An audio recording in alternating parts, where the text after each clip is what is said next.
But this time, plug your ears with your fingers and reconsider how you feel. Do you feel more isolated, disconnected? Does the absence of sound change how you perceive the world around you? Now, I'm sure most of you don't notice these small sounds around you in your daily life, or at least actively seek them out. After all, they're often relegated to the background so that we can pay attention to the sounds that our brains deem as more important. But what I'm here to do today is change your minds on what sounds we might consider valuable from the perspective of a musician that once lost their ability to hear.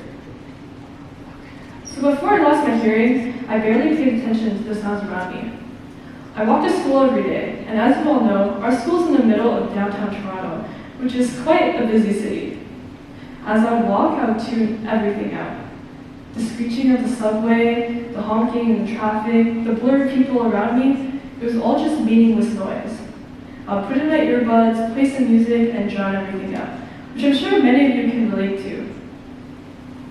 But one day, in between 8th grade and 9th grade, I went to sleep with my earbuds still in, carelessly, not knowing I'd wake up the next day with almost no hearing in my left ear.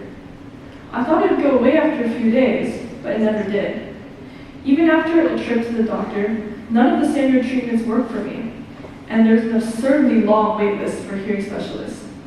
So for 6 whole months, all I could hear was relatively loud noises amidst a constant dull buzz, which is similar to how it sounds when you plug your ears with your fingers.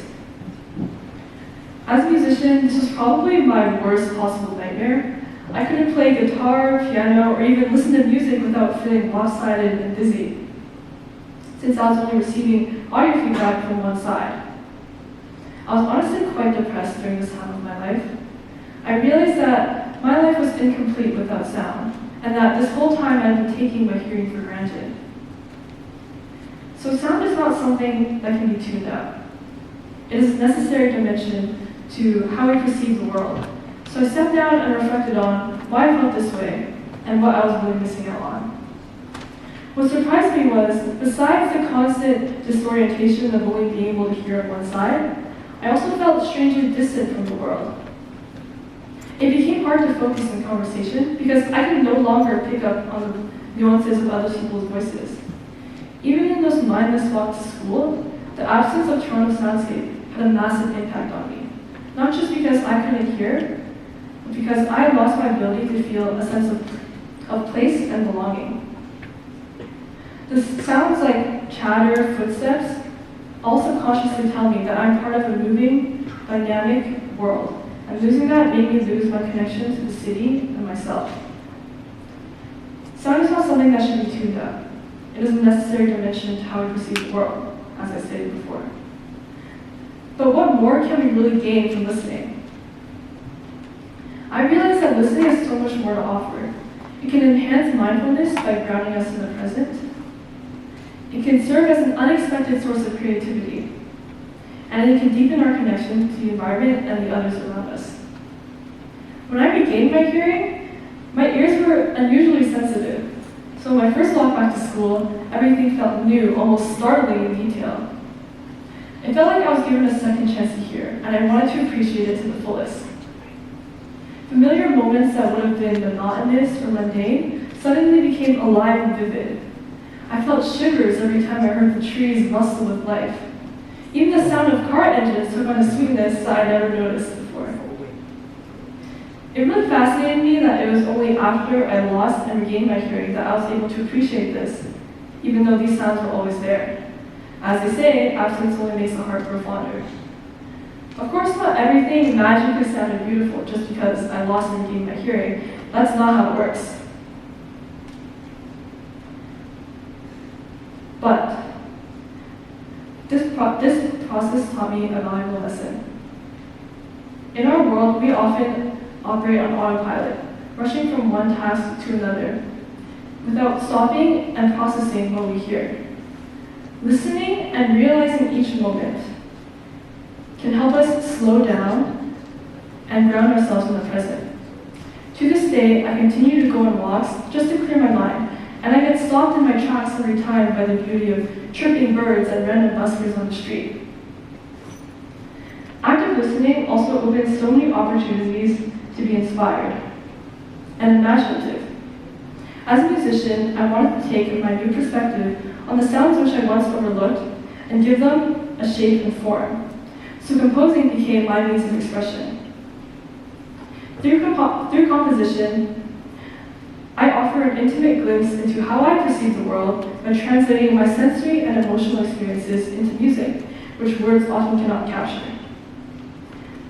Now that I was fully in tune with my surroundings, I could utilize every detail, texture, timbre, rhythm, and use them as inspiration for my music. For example, one of my music assignments last year, we were given a silent video which we had to compose a soundtrack for. The video that I chose depicted strangers and loved ones alike appreciating the sunset. Some were watching through a window, some were out on the beach. I was honestly quite stuck on how I wanted to portray this moment. After all, what does a sunset even sound like? So I decided to sit outside for some first-hand inspiration. I listened to the sound of friends walking down the street, and the intensity of their footsteps inspired the arpeggiated, steady rhythm of the guitar, which I used. The whisper of the wind inspired the soft vocal harmonies I put in the background. It's always the subtle details that can really affect the mood, which makes listening so important. In composition, every detail that I hear and choose to incorporate can entirely change the conveyed meaning of the piece. This process taught me that you can find inspiration from the simplest things in your life. The way that we choose to hear and listen can transform the ordinary into the extraordinary. You don't have to be a musician to do this, by the way. Visual artists often draw inspiration, no pun intended, from visual aspects, from non-visual aspects such as sound or smell to create an atmosphere using colors. Dancers can create entire choreographies based off of nature or water, things that we might not typically consider as dance until you look just a little bit closer. So I've included an excerpt of my composition. It's by no means perfect, but I hope it can serve as inspiration for what taking inspiration from small things in our life can sound like. Is this on?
It's a bit rough, but it's there, and that came from just sitting outside for a few hours.